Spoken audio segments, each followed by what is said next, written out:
Can you give us a little bit on how scapegoating and scientism, whatever they are, have played their roles in the sort of almost culture wars over COVID?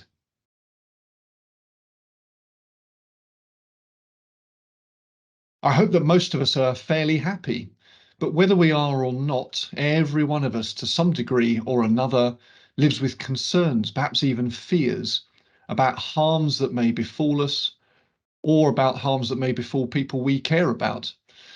Our perceptions of harms can be influenced by all sorts of factors, both external to us, such as harms we observe, and ones that are internal to us. In other words, in terms of our state of mind. So people can vary a lot from each other about how they perceive any potential harm. Now, a clear, unambiguous threat such as a flood often triggers coordinated action by the people involved, but potential harms that can't be seen, such as maybe somebody in their work environment is feeling that they're experiencing coercion from fellow workers. Those invisible harms can often divide people in terms of how they interpret the threat and what they think should be done about it. Now, Dr. Maja Graso studies what might be called invisible harms. Why do people interpret and react to invisible harms so differently? And whose perception, if anybody's, about such harms is the right one? Maja, welcome. I hope I've got that opening spiel reasonably accurate regards some of the work that you do. Perfect. Yes. Yeah, that's exactly how I'd summarize it. Yeah. Well, you're very kind to say perfect. I'm sure it's definitely offbeat. But anyway, if I've got the right sort of trajectory, then that's good. And we'll obviously refine that here. So, okay. So harms that people can observe and harms that they can't observe. So a good, as I've already mentioned, a good invisible harm would be, let's say, allegations of maltreatment at work. So in that situation, we might have a potential victim and a potential perpetrator. Okay. What have you found out? What do we know about how people trade off prioritizing, I guess, safety for the potential victim against due process for the perpetrator? And I guess by people, well, that's interesting. HR, I suppose, in the modern workplace is often involved, but I guess also the people around those individuals, their friends, their colleagues, their peers. Yeah, so take it away. Yeah, sure. No, that's exactly what my colleagues and I tend to be interested in. I mean, how do people perceive these types of interpersonal allegations at work? So most of the cases, most of the ills and toxicities in our workplaces these days are not physical in nature. We tend to frown upon physical violence, which is regulated by criminal law, but there's plenty of other actions that make our work environment much worse, much less pleasant, that do not leave any trace of evidence. So we always kind of reflect on this issue of, the absence of any kind of evidence is not evidence of absence of kind of a harm. So then there we get into these ambiguities. Sometimes workplace harm or any social harm exists. People are jerks. People do engage in mistreatment. They harass us. They are uncivil. However, at the same time, there's also a big role of perceptual issues that influence how we perceive what are ultimately inescapable challenges of life, that not everybody's nice all the time. We cannot maintain that consistently. So we could potentially see harm where there is none, or perhaps some more charitable attribution would be a little more fitting.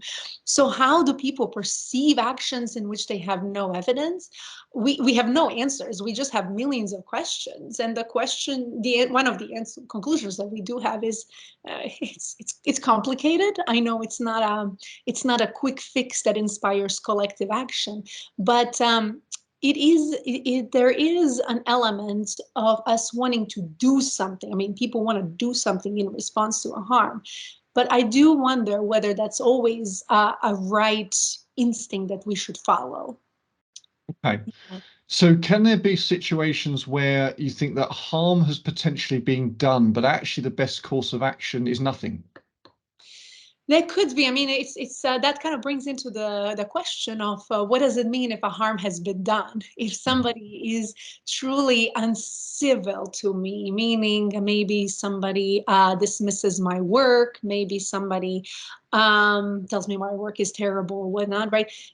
That is to me the fact, to me that's a lived reality of a harm being done, but from another person's perspective that might not be an issue at all. So the question is, what is actually harm and what should be actionable at all? Whose perception, as you have said earlier, whose perception of reality should guide what to do about it? So back to your question of, are there circumstances where we can do something? I wish I could have an answer to that, but the best one that I can muster is it really depends. It depends on our risk tolerance. If there is an allegation and if we tend to do nothing, there's always a risk of us letting an actual jerk go unpunished. And whatever they do, they will continue doing this to somebody else. So it depends whether or not we should just let things go. It depends. What is our tolerance for risk? What do our social peers want us to do?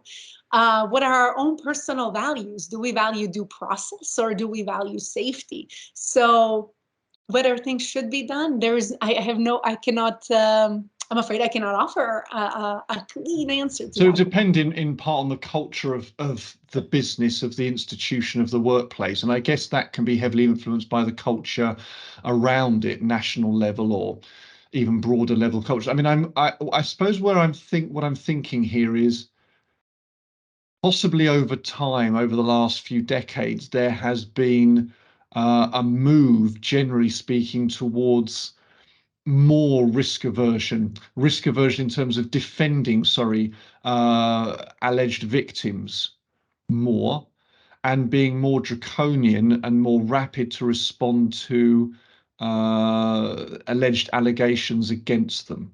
I mean, so stereotypically in the 1970s, a woman in the workplace, her backside might get slapped and you Yep. had to suck it up. I mean, I don't know if that's necessarily always, but stereotypically you had to suck it up. Whereas in 2023, if somebody did that, I mean, I'm assuming it's a man, right? If a man did that, maybe he loses his job. Mm. I'm not sure. I mean, what do you have a sense about how people's opinions on this have changed and whether there are concerns at the same time that people can use the fact that they can attract the powers that be to maneuver for them, get them interested in their position, use that against people that they don't like, because there is this trade-off. People shouldn't be coerced or bullied or abused. We're talking about the workplace here. On the other hand, they shouldn't be able to weaponize the fact that they can attract HR to run to their corner, and in defending them, potentially attacking somebody else who may actually be innocent or at least close enough to innocent that they don't deserve what's going to happen to them. Yeah, so there's quite a few things that you have mentioned. One of the issues is the concept called moralization, how we tend to ascribe moral value to certain action, and the more process of moralization does tend to come out precisely because of the example that you have provided. I mean, there's some kind of a need, there's kind of a problem that needs to be addressed. So the fact that at least in Western environment, Western countries, women used to put up with a lot more than they do now, that the shift emerged because enough people recognize that it is a problem.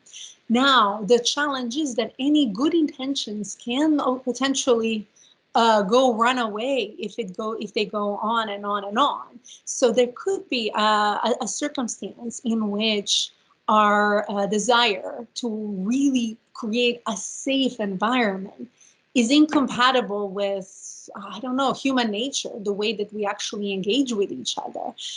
The issue that you have noted about perhaps punishing the innocent, punishing people who are innocent, that is, again, yeah, that's the risk tolerance that is highly individual on some level and also quite cultural on the other level. So whatever is going on in the West right now, it's not necessarily reflective of what is going on in the rest of the world.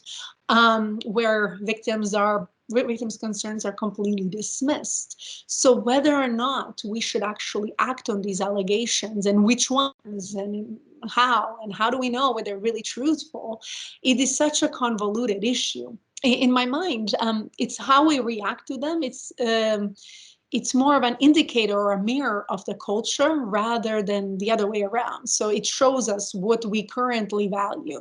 So it could be that we used to value people in powerful positions, which we still do. And right now, it could be that it's the victim's concerns that are prioritized as a guiding value. So if something is put as a guiding value, it will dictate our responses. And in that case, we will be more likely to accept collateral damage that stems from punishing the innocent just in case. So that's kind of how I personally I'm currently looking at it. My opinions are consistently being revised, but yeah, I would say that's more of a mirror at this stage.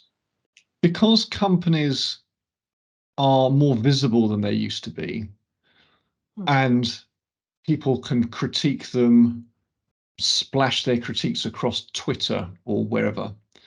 Photographs can be taken of the insides, outside of buildings. You get leaked documentation. Sometimes there might be videos of things going on in the workplace. And anyway, companies don't want a bad reputation, because there's not just somebody moaning in a letter to the editor of a newspaper. This reaches potentially a huge number of people electronically through the internet. I wonder whether companies are more concerned about being seen to not support supposed victims than being seen to punish supposed perpetrators. I don't know if that's true. I think people would be concerned if they saw a company that seemed to be too harsh on its employees, who maybe are getting punished, penalized for things that they haven't done or things that don't seem much of a deal. But I wonder if there's more of an onus, more of a concern of being considered, more of a concern of getting a negative rating from customers if they're seen to not be looking after people, staff that are considered to be victimized, that more quickly spreads as a meme through the internet and is more quickly picked up by more people, more outlets, and more easily criticized. I mean, do you have any sense about that? Yeah, that's a really good question. I mean, what does motivate organizations to prioritize the well-being of their workforce? I would say part of the concerns are probably reputational and instrumental. Organizations wish to preserve their way of business and get customers and so on. So whatever threatens that will be viewed as a natural issue that requires some attention. Now, how many and what are the statistics on these issues of whether organizations prioritize the concerns of victims much more, whether they're more likely to accept collateral harms? I'm afraid I do not know that. It's not, like you say, it's not unheard of. It seems a very reasonable thing. But many organizations will want to do those things because they have some moral imperative to do so. They want to create a safe environment. They have duty of care towards their employees. But yes, I wish I could get my hands on such data of what motivates HR departments to act one way or another. Okay, well, agreed. Yeah. One factor that we've briefly discussed sort of behind the scenes that I thought we might touch on. One factor that's quite clear to measure that perhaps has an influence on how people perceive the need to defend people, potential victims, from perpetrators is the sex of the supposed victim. So whether they're a male or female. And it seems that in the workplace,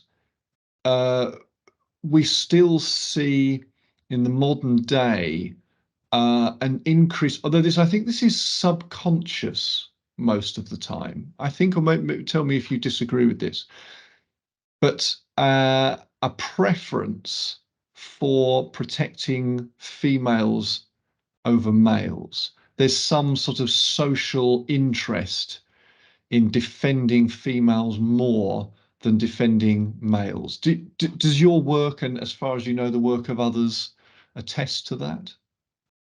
Yes, up to a point. Yes, it does. That people are more concerned about harm that women face rather than men. Yeah, there is a research by, for instance, Tanya Reynolds has done quite a bit of work on it, how people are more sensitive to harm that women experience rather than men. And she and I have another paper as well.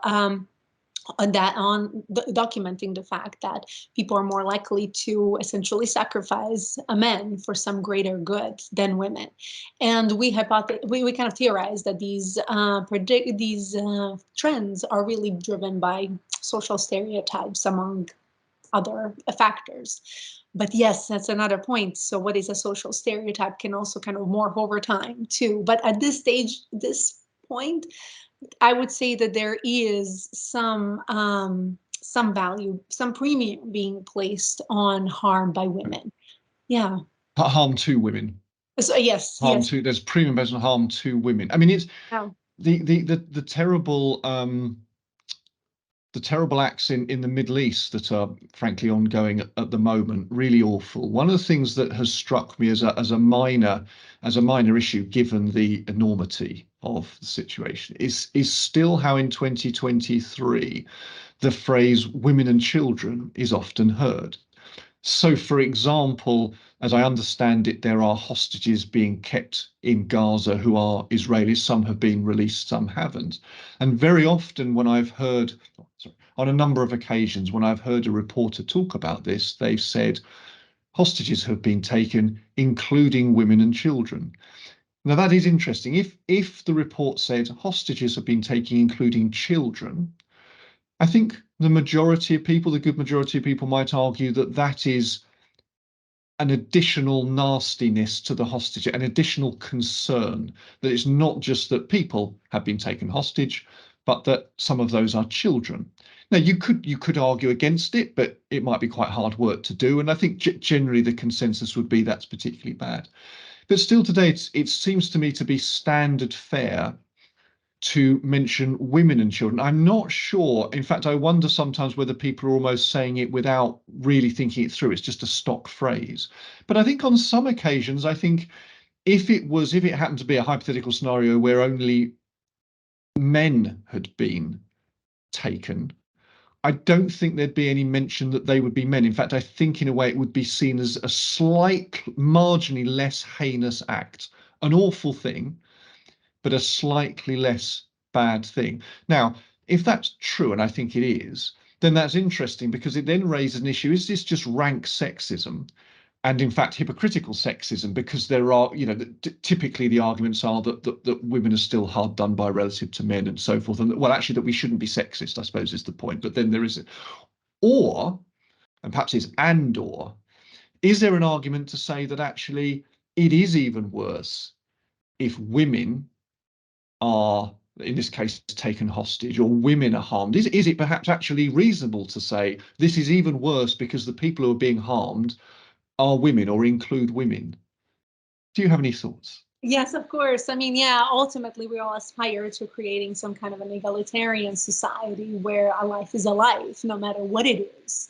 But you're right. I mean, you're right to observe that including certain contextual factors like sex of the victims and hostages being held, it introduces additional information that obviously has a different impact on us than it would if it was just men. So there is some of it. There is some proclivity to see harm to women as perhaps an extra, because it could be that women are, from an evolutionary perspective, more valuable, more scarce resource. So it requires some kind of a protection. Those are some of the evolutionary mechanisms behind why people seem to value women in societies more.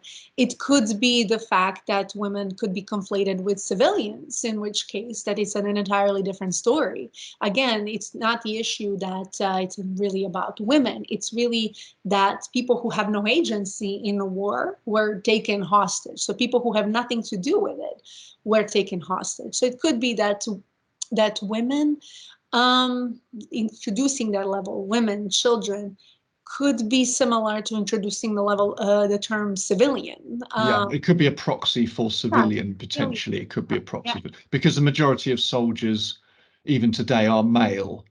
And so one might assume. Touching on your first explanation, so that women can be considered more valuable, could you dig in a little bit more as to what you mean by valuable in an evolutionary context? yeah. So this is kind of the stream often used by evolutionary psychologists, David Buss, Gary, and the explanation is that it takes a lot to have a baby.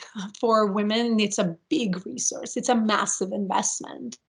And women cannot have that many babies. So if we have fewer women, the well-being of a society is more compromised than if we had fewer men. So in that context, having women is a more valuable path forward. It's a path to self-preservation in a way that having large volumes of men would just not be suitable. So for renewing the society, for letting it grow, women are more valuable or seen as more valuable just because it is more difficult to have babies. So that is more of an evolutionary perspective. Yeah. No, that's very interesting, because it makes sense. In principle, at least, you could have a population with relatively few men. And in principle, that doesn't necessarily affect the reproductive capacity of that population. Whereas if you don't have many women, well, they're the bottleneck in the most positive of senses. Now that's interesting, because that's almost inarguable. On the other hand, though, a modern egalitarian, liberal, progressive, forward-thinking society would eschew the chains of our evolutionary past, Yeah. which is often a drive, I guess, of some aspects of feminism, arguably. Yeah. Let's forget that we are where we are in 2023. Let's just realize that regardless of the products of our evolution, we're all human beings with brains, wants, feelings, experiences, consciousness. And so whether it is, and going back to the context of hostage taking, but it could be other nasty things, but whether it's a man or a woman who is being held hostage by people almost certainly not being very nice to them, and at the very least holding them against their will, why should there be perceived to be any difference in how awful that is? Now, well, there's a number of possibilities here. I mean, one is that it's simply not thought through by people, right? They just don't think about it. It's just natural to consider women more valuable, and therefore for it to be more disastrous for women to be taken. Another possibility is that men deserve it because men cause these problems in the first place, is an argument. Another one is that it's genuinely perceived that men suffer less, that their psychological and or physical makeup means that in a given situation they suffer less. Do you have a handle at all on whether that is the case? Sorry, whether people perceive it, and whether indeed it is actually true? Sure, sure. So first, going back to your comment about evolution, I mean, we're in a kind of a new era. We should not really be held by those constraints. I mean, human evolution is quite a long process, and whatever our modern sensibilities are, they are really recent, particularly the movements that you speak of in the West, feminism. I mean, in evolution, in a long stream of human development, our current period is just nothing. It's just flipped. So it's quite challenging to completely shed those arguments and those forces that might have designed us the way that we are. From another perspective, though, there is also, I mean, we adjust to the times, and we adjust our stereotypes as we go along. Despite those challenges, I mean, people still do view women as more patient-like. So men are still viewed as more agentic, more dominant, more aggressive. So those arguments still hold. So if there is there's an issue involving harm, people who are viewed, or a sex that is viewed as more agentic, will be naturally blamed for it. And the sex that is viewed as more patient-like, less dominant, more communal, it will be more, might be easier for us to envision them as a victim that requires some kind of a special attention. Mm. At the same time, though, there are also issues of narrative. So how do we tell these stories about disadvantage between men and women? So we do tell, my observation is that we do seem to tell these stories of women are uniquely a disadvantage. You know, the pay gap issue is often deployed and so on. I mean, the reality is a lot more complex than that. But nonetheless, the way that we tell a story, if we emphasize only the female disadvantage without considering Mm. all these other messy factors that challenge the clear assignment into agentic or patients, or people who are agentic, agents and patients, or victims and perpetrators, it things become a little bit messier. So that's to me is another issue worth considering in the future. I mean, how do we tell these types of stories about who has suffered the most in human history? Indeed, indeed, absolutely. Now, last thing on this, perhaps, Sure. pulling away from the very tricky area of war, there was a study in Nature a few years ago, and it was looking at the idea of self-driven cars Hmm. that might, once in a blue moon, hopefully no more often than that, have to make a choice about which way to swerve, let's say on the road, and the car was going to hit some living entity, and which choice should it make if it couldn't miss both and it had to hit one. And it was an interesting kind of, philosophical, psychological study rather than really a progression in the development of self-driven cars. It was kind of asking these questions. Well, if it's not a human making this decision, what decision would we want maybe we call it artificial intelligence now, the AI to make in that moment? And so people were asked a range of different scenarios. It's a little bit like the classic trolley problem, and there were dogs involved, there were children involved, there were trees probably involved. I can't remember now, various things. And what would you want the car to hit preferentially when there's not a good outcome? And I don't recall the details, but in the summary, and it wasn't a focus of the paper at all, but in the summary statistics, it was clear that people were more concerned about a car hitting a woman than about hitting a man. And so this wasn't the aim of the paper. There were just a range of different things that were going or not going to be hit in these scenarios. But that actually did come out in the study. There was substantially more concern about the car hitting a woman. Now, maybe people think that men design the cars. I don't know.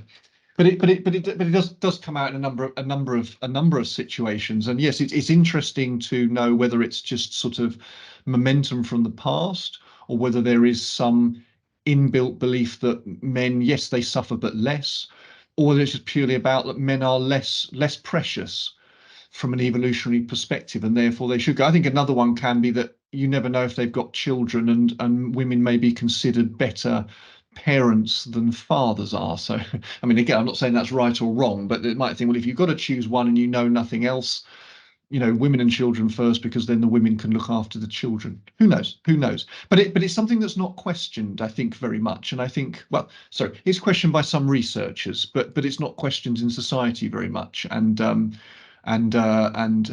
despite us living in a Western world, at least, that's very driven by egalitarianism and a keenness for supposed fairness between the sexes. So there's something to play out there. By coming back to invisible harms, and I know that you've done a lot of work recently on a recent worldwide invisible harm, which was the COVID-19 pandemic. I mean, invisible in certain senses, of course, it manifests, observably in many ways, but it comes under that heading, as discussed earlier, of invisible. Now, you've dug into this tricky topic. In the UK now, right at the moment, there's lots of press coverage about within the UK, COVID inquiry. And so there's lots of big names, big politicians, big name scientists who became famous during COVID, up on the stand being cross-examined by what we say a KC, a King's Counsel. So, all the intellectuals and others, jousting with each other. I think it's quite unedifying as it happens, but that's a separate issue. A big one of the things that interests me is that during COVID, there was a fog of war, understandably. I mean, initially we didn't know much about the virus. It was a bit like the Black Death. We didn't really know. But over a couple of years, we learned a lot about it. And of course, we're able to build vaccines, which I think were fairly effective. There's some debate about that, but I think a good thing. And yet now, in the COVID inquiry here, one of the things I noticed that there's still a great disparity of views about how it would have been best to deal with the virus, which is perhaps not surprising. I'm not sure. But I think it's so handing over to you now. I think it's not just that the science is messy and difficult, and you've got multiple factors in the field that are being tweaked. We're not running clean-cut experiments on COVID and how whether you should lock down society, whether you shouldn't, how many people can sit on a bench, how long you should shut schools for, if you should at all. So it's messy. It's not just the messiness of the science that makes it unclear. I think it's the messiness of people's moral compasses. Is that the right phrase? Maybe that's too strong. It's the messiness of what baggage people bring their own perceptions to this. Right. So that's been a long lead in to asking you, Maja, to start with, how did people perceive COVID-19, and what disparities are you aware of between how they perceived it and the real, actually now very measurable risks that COVID-19 posed? That is a big question, and you're right. I dug into it quite a bit, and from the very beginning, I was monitoring the discussion, the heated nature of these types of questions. What should be done about it? So yes, I got quite involved, and my COVID work has led me to some really interesting places as well. So where to start? My general, based on everything that I've done, people that I've talked to, I would say a lot of our responses in the discourse and how we handled contrarian opinions was an example of kind of good intentions that have gone a bit too far. So you are right. In the very beginning, if we don't know absolutely anything about threat, I mean, we're going from zero, it is perfectly reasonable to overreact, to stop what we're doing, to make sure that you have kind of a stock of resources, see what works, see what doesn't work. That is quite forgivable to engage in those issues. But then another question becomes of when does the information end? When do you really have more information? And when is this more information going to become an elusive question that we will never permit ourselves to answer? So in regards to, what should be done about COVID, what should have been done, countries have taken rather different approaches. Of course, we have Sweden, who has done its own thing, and then various other places and regions have responded to the threat in a different way. So we cannot say that there ever was the way to handle it. The World Health Organization did have its own processes for how to engage in pandemic. And lockdowns were never a very obvious first call. That was never something that was to be done. In fact, it was the opposite. It was preservation of systems as we know it. So going back to, this fog, I question how long did the fog actually last? From the very beginning, there was never evidence that COVID was dangerous to children or to people who are non-vulnerable. That information became evident quite early on. It's not that there was zero evidence. It's that all the evidence suggested that children, people who are generally fit, under the age of 65 or 70, were probably okay from COVID, right? They're not going to be at some greater risk. But that was not sufficient. Then we had the issue of long COVID. Okay, so just because you're not going to die, it doesn't mean you're not going to have all these debilitating illnesses. So the threat of long COVID kept looming. And again, there was no point of, we have information, we have revised information. There was always something else that is out there. And then it was not just long COVID, but then it was renewed infection, the reinfection. What is the compounding influence of that? So we don't stop. We have not as we shouldn't. I mean, science is not about stopping definitively, but for the purposes of managing the society and what restrictions should we have not really stopped. Now, the question of how should we have done it? Who should have, who should be proud that they've done it well? I have no idea. I do wonder, if, what is the alternative? If we had evidence that COVID was in circulation in a community well before early 2020, and we did not see these massive spikes that were quite different from any other extreme flu spike, that would have been an interesting piece of information. And there is some evidence that COVID actually was in community circulation before before it became a pandemic. So yeah, I mean, we wanted to do good by tackling a threat, by stopping misinformation, but then we didn't stop. Then we continued. We labeled people who disagreed with us as contrarians, or perhaps not worth listening to, out of good intentions. Well, okay, let's dig into that a little bit, because there seem to be, at least in some countries, maybe all over the world really, some degree of association between, I mean, again, this comes down to people on Twitter and people writing in the newspapers more than the general population, I think. So we have to be careful here. But for those people shouting loudly, there seemed to be some association between people's political persuasion. So very basically left of centre or right of centre, and, well, their perceived harm of COVID and how they felt these things should be responded to. And also, as you've just touched on, what they felt about people with a different view on COVID. So broadly speaking, tell me if I'm wrong here, you've got kind of left of centre and right of centre political thinking. And left of centre was roughly associated with lockdown more, perhaps, maybe more quickly, maybe longer, maybe more firmly.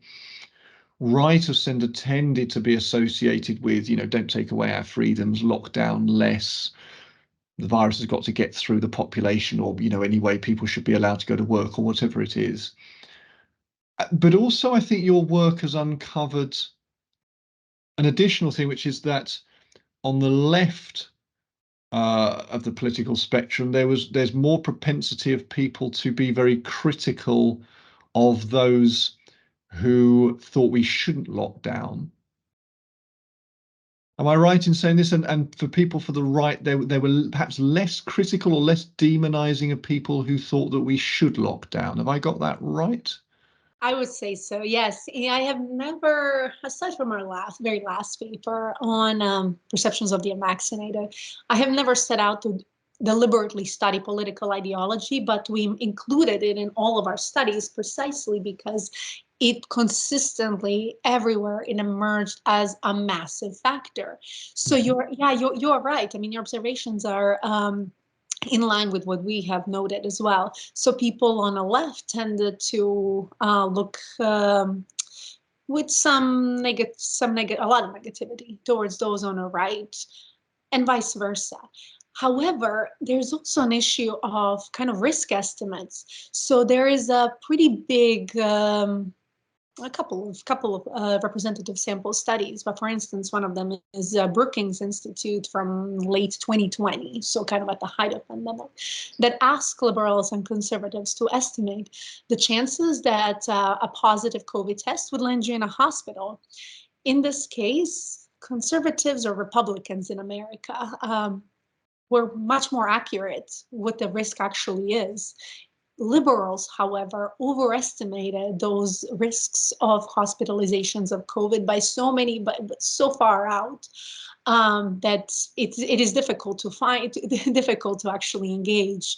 So yeah, that is a massive issue. I mean, we viewed risk of COVID completely differently. So if I'm a liberal, all of my life I've been liberal orientation, I'm exposed to the news, they're kind of more left wing. And I really end up, for whatever reason, I end up believing that if I get COVID, I have 50% chance of landing in a hospital. Of course, I will also be very judgmental of people who flaunt mandates, who do not wear masks, because I'm going to go to the hospital and I might die. Now, the thing is, that was never accurate. There was never a point, you referenced the kind of the fog of war. There was never a point at which that was even remotely accurate. So whatever good intentions we had, they led to a reality where people who are liberal tended to overestimate risks of COVID quite significantly. And anytime we see another group of people as a threat to us, because we believe that these are the dangers, regardless of whether or not they're accurate, it leads to social instability. I mean, of course, I will engage. I will engage against them. So, yeah, that has been a massive issue. That's really interesting, and leads me to this question, which is: would people left of centre, some of them, were they overestimating the risk of COVID? Were they getting fed the wrong information? Or is it a mindset which tends to be inherently quite concerned about risk, and perhaps to then justify one's own risk aversion magnifies that risk? So one becomes aware of a risk, one has a propensity to be risk averse, and to justify that, one says, well, this is a pretty big risk. I mean, I don't know, let's say, I don't know, 50% to Maya's questionnaire or whatever it is, because it was big and we just should lock down. Or are they picking up on news outlets which are giving the wrong numbers? And sorry, if I can add to that, it's the same question really for people right of centre. Were they getting it more accurate, the risk of COVID, because they were on the numbers and really knew what was going on? Or was it because they tend to want to downplay these things? It's not a big problem. Leave me alone. Let me get on with my life. Leave me my freedoms. And so they're going to give a low number, which, by the way, happened to be more accurate because they were going to tend towards a low number. Do you see what I mean? Absolutely, yeah, and I think there's grain of truth in both of them. And actually, what has been widely studied in social behavioral fields, and what we have found in our data too, is that on one hand, yes, conservatives tended to be more accurate when it comes to risk. So maybe, whatever the reasons are, but they were also more likely to believe active conspiracy theories against to pertain to COVID. So for endorse statements like COVID does not exist, like the virus has never been isolated, for instance. So there is both. I would say that some of it could be just purely devaluing and being lucky about it. On the other hand, it could also be a decent some additional education. In terms of the left, in terms of the news, my observation has been that nobody has tried to maliciously, at least actively, uh, manipulate and get people to be afraid. So in a lot of these reports, including in the UK task force, the goal was to instill concern, not fear. Now, if we try to instill concern, there is a chance that we will go a bit too far. So nobody said we want people afraid. Everybody consistently said we want to get people to be concerned, because concerned individuals adhered. People who would look at these numbers and said, this is just not worth it. I don't think it's that bad. They're not going to go along with it. For collective action, however, for the entire country to unite, we absolutely need one single message. So that has been an issue that has been communicated mostly across media, across health institutions. Consistency of messaging, one thing, don't really go too far from it. Yeah. And that's difficult when information about the virus is changing. So wear masks, don't wear masks, etc., etc. Does the virus spread if you've had the vaccine? Does it stop you spreading, or does it just probably stop you feeling so terrible? How many vaccines should you have? Yes, it's a moving feast, I suppose, and that makes it tricky. A couple of terms I picked up in your work, which I think kind of add further to the explanation you've already been given about how people's thinking plays out partly across the political divide. Couple of terms. One is scapegoating, and the other is scientism. Yes. Can you give us a little bit on how scapegoating and scientism, whatever they are, have played their roles in the sort of almost culture wars over COVID?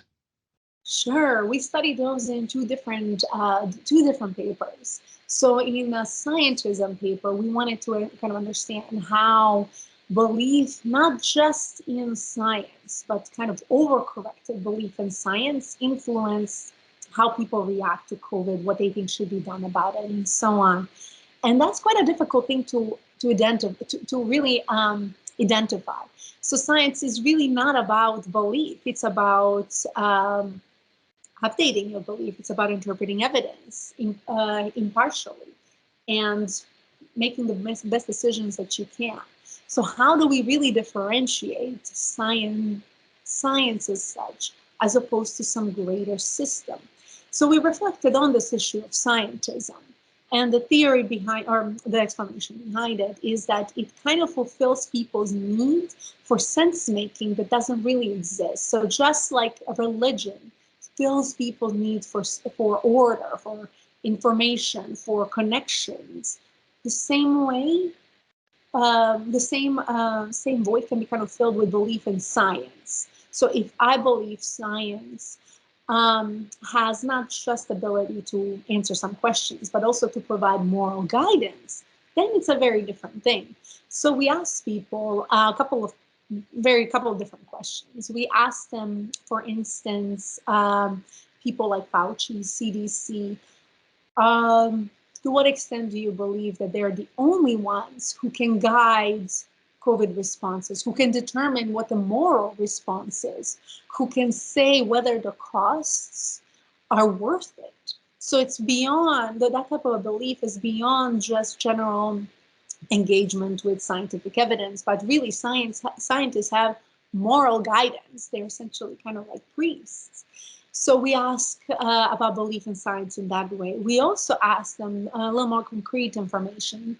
So for instance, there was a lot of countries instituted practices like closing beaches, closing playgrounds. Does science support that? Does science support belief that children are at high risk of COVID?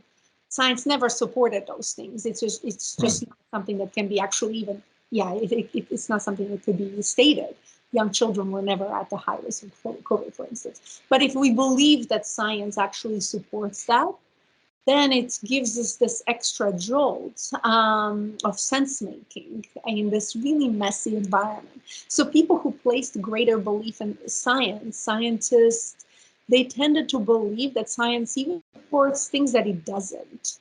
And that was related to continuing with some mandates, continuing with restrictions, and so on. In the same study, we also actually asked about support for scientific evidence that was supported at the time. For instance, vaccines are effective at preventing serious illnesses, and those types of beliefs were not really related to added restrictions and so on. So that was on one hand, we wanted to understand whether COVID discourse has assumed this role of kind of scientism, where we have inflated scientific evidence and scientists to some higher level to fulfill the greater need for sense making.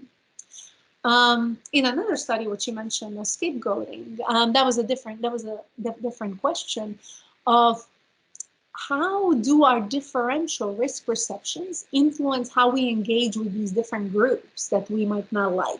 So I mentioned earlier that there was quite a lot of risk overestimation. So any risk overestimation, if I think another group of people is a danger to me, my values, my way of life, people will be more likely to either vote to, I don't know, to vote for politicians who will engage in more kind of nationalistic practices, or who will somehow protect me against that, or that's what I believe. In the context of COVID, we looked at unvaccinated individuals, and we found that when people overestimate COVID risks to such great degree, they're also more likely to scapegoat and blame the unvaccinated, even when it's kind of doubtful whether they would they're actually deserving of that blame or not. Right. so, sorry, I'm not trying to push an angle here, but that would fit in with people who tend to be more left-leaning were more likely to scapegoat, therefore they were more likely to find people with a counter view to them. In other words, broadly, let's not get vaccinated or let's not lock down, and demonize them, I suppose, with the word I would use, or use them as scapegoats, criticize them, see that, argue that they are particularly bad members of society, seek ostracization of them potentially. Yes, in an attempt. Well, so would scapegoating be a behavior in an attempt to pressurize people to do what one side want that other side to do? Is it a behavior with an attempt to do that, or is it just a representation of anger?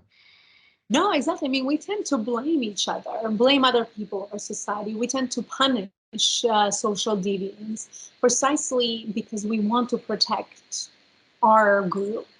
So if there's people who are going against that well-meaning push to get people vaccinated, to be healthy, we will be more likely to engage in practices that we believe are worth it to get them to our level.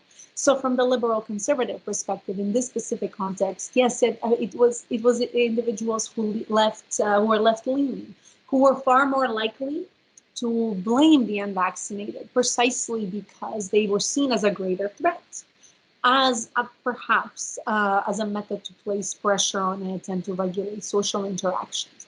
Of course, people who are conservative, they have plenty of their own issues that they, plenty of risks that they overestimate in regards to other challenges. So I don't think this is a very uniform thing that liberals that do overestimate this. No, just in context of COVID, that's what it came out now. Okay. Yeah. Okay. No, that's very interesting. So, and finally, on this issue of COVID, um, I think you did some comparisons of sort of illness and death from COVID versus injury, death from, for example, traffic accidents, and disparities in at least some people in terms of how they felt about the costs of mitigating against COVID or against traffic deaths versus the costs of those deaths in themselves. So how important it was to mitigate against COVID deaths, despite the costs of mitigation, lockdown, economic costs, and so forth, versus the cost to mitigate against traffic accidents. What did you find? Yeah, so that kind of goes along with our speculation that our desire to make sense during COVID-19 and to, I don't know, protect ourselves and each other, that pro-social desire has gone a bit runaway. So what we have captured in the study that you are currently describing is that, yes, I mean, COVID has been given a premium. So if we suffer due to COVID, it was seen as much worse than if we suffered from identical other harms. So that is exactly what we found, which is consistent with other descriptions of moralization or even things like availability cascade, where we have an issue, we have a goal, and then we prioritize that goal at the cost of everything else. So it reveals a bit of a blind spot. And in the same study, we also found that people actually did not like when you question COVID approach either. So it's not only that we prioritize harm from COVID as opposed to other harm, but we also were a little more hesitant. And when people questioned restrictions as opposed to something else. So yes, we were a little less tolerant about asking questions. So there's something about so groups can become very focused, perhaps myopic, you might argue, on certain threats that they see as being the threat of the moment, and understandably, perhaps, but the threat of the moment, and treat that differently given the level of threat it represents. Treat that differently to a similar level of threat of a different type that is ongoing at the same time. So people being run over by cars or whatever it might be that is comparable. I'm not saying that one necessarily is, but let's say something that is comparable. But they're focusing on the present threat, one present issue, they become myopic about that and they exaggerate that threat potentially. And in turn, their behaviors become highly risk averse. Yeah. Yeah, Uh, yeah. okay. And I'm not necessarily saying that's my view on COVID. I don't particularly No, no. have one actually on this respect, but there are arguments to say that it could have been that some people pushed too hard to reduce the risks of COVID. They focused on it a lot. Maybe they over-egged the risk, at least to certain levels of the population. And so there are arguments that could be made to say that we over-mitigated, and those have produced in themselves harm. So a lack of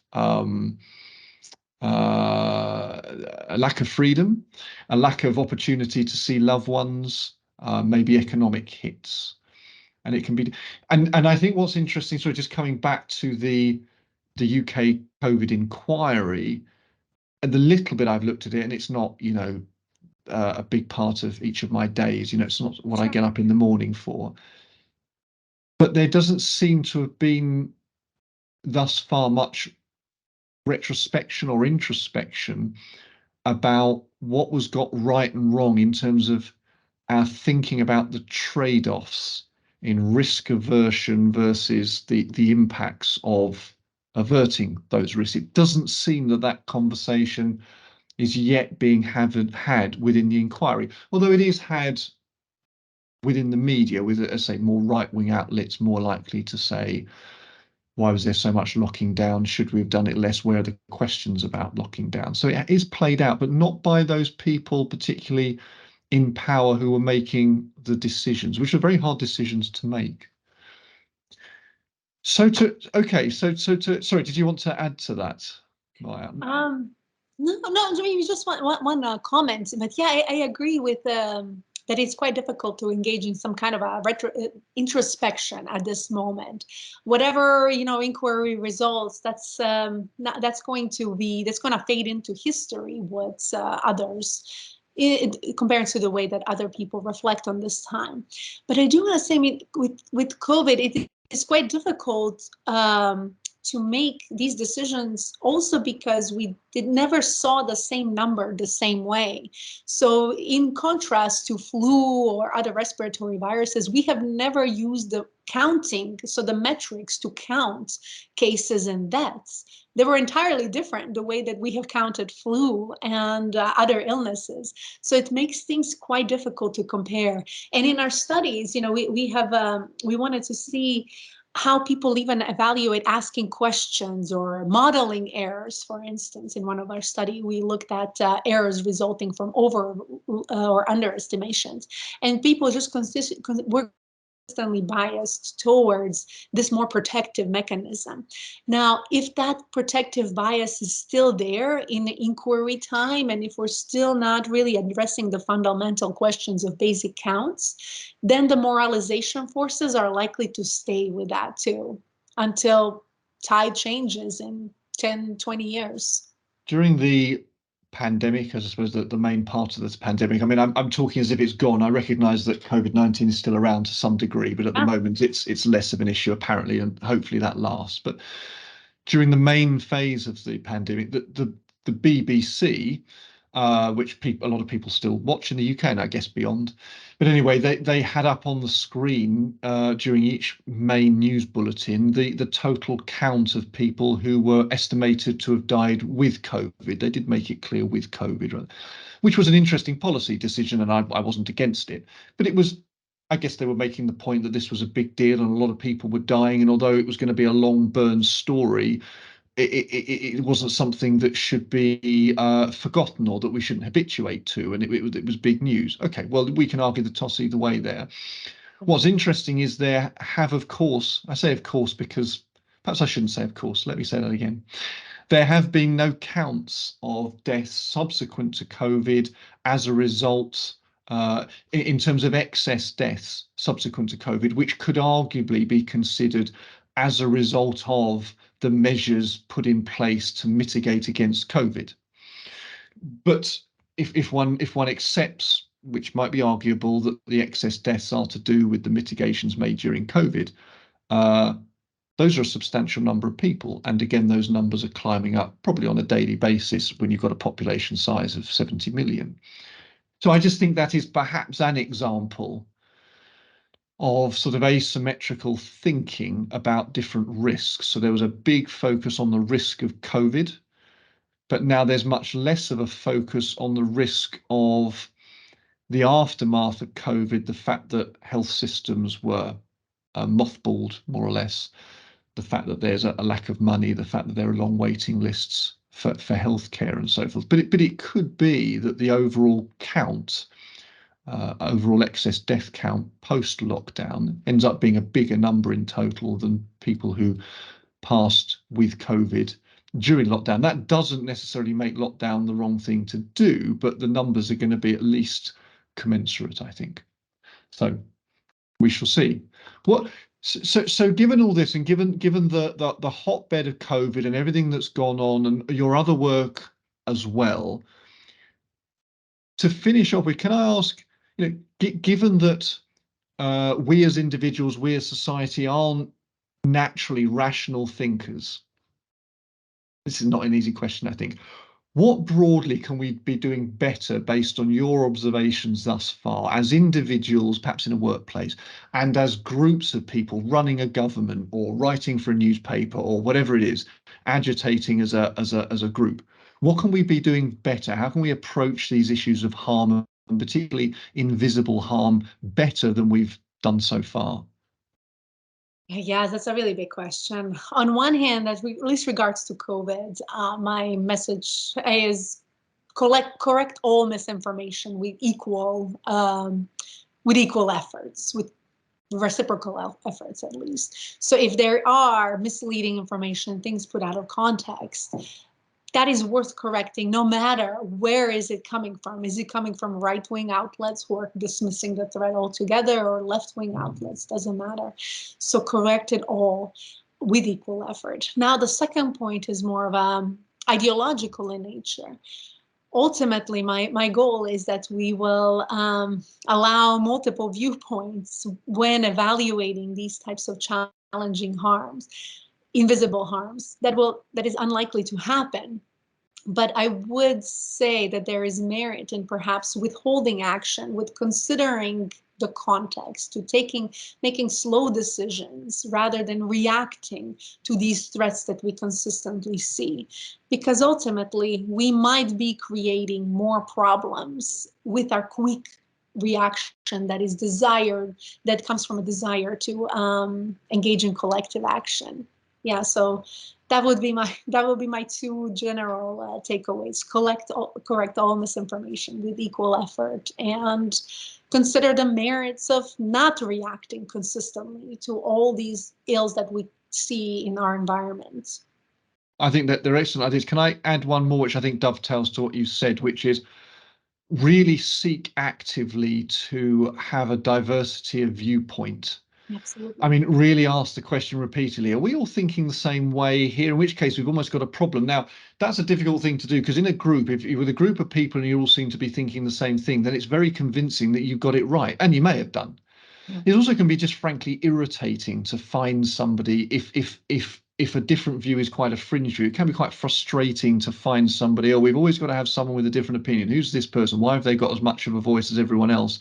But I think it's worth the irritation up to a point. I think it is worth that to actively have almost inbuilt into systems, as a fixed agenda item, where's the person who's disagreeing with this point of view? If we not get them into the room. There did seem to be a problem, if I can again refer to the UK system. There was a group advising government called SAGE. Yes.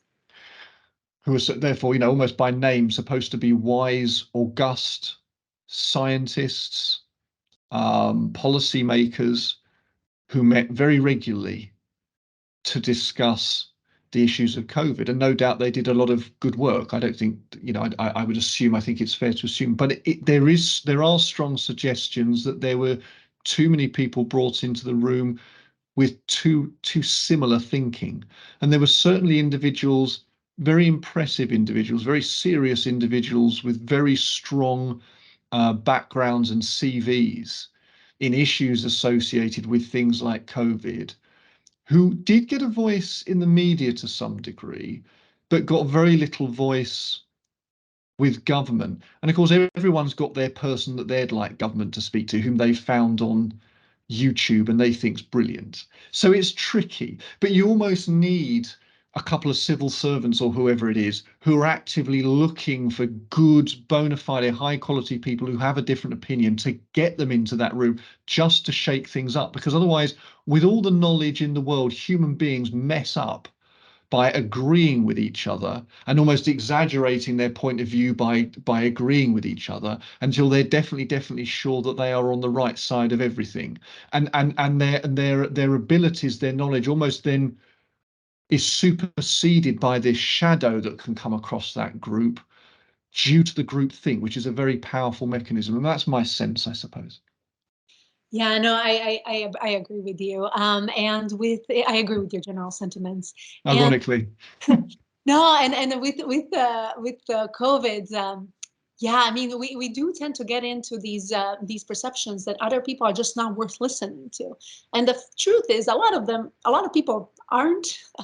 I mean, I understand the irony of my comment, but we are quite bad at telling who is worth listening, who it isn't. So within the context of COVID, we just put all the disagreements in one giant bucket, which was just not fair to the people who advocated very diverse views. So I always, when I would engage in with people who thought quite differently than me, I mean, my perception of COVID was I'm pretty much not disputing anything that has been published, that has been announced, or that's all seems fine.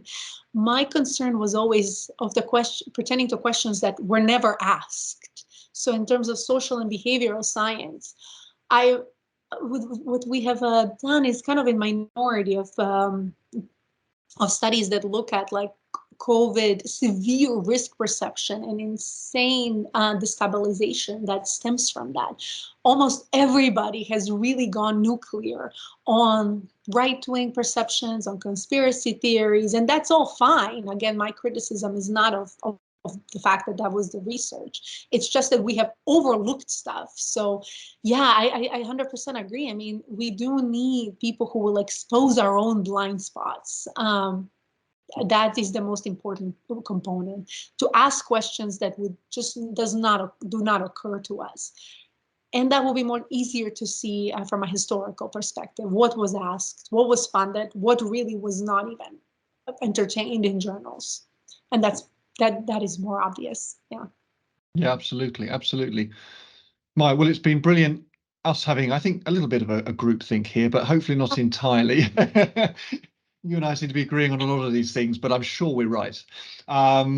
Thank you very much for your time. It's been fascinating to hear from you, fascinating insights about all these controversial topics. And yeah, so much for humanity to learn still, isn't there, about how to use our knowledge and use our ability to find a lot of things out quite quickly, but how to apply them in a way that doesn't run away in one direction, or sort of use stereotypes and exaggerate and just get things off of kilter. It's very easy to get things off of kilter when it comes to policy decisions. Yeah, absolutely. Yes. Yeah. Yeah. But thank you so much for inviting me. It was a pleasure talking to you. And you. Yeah.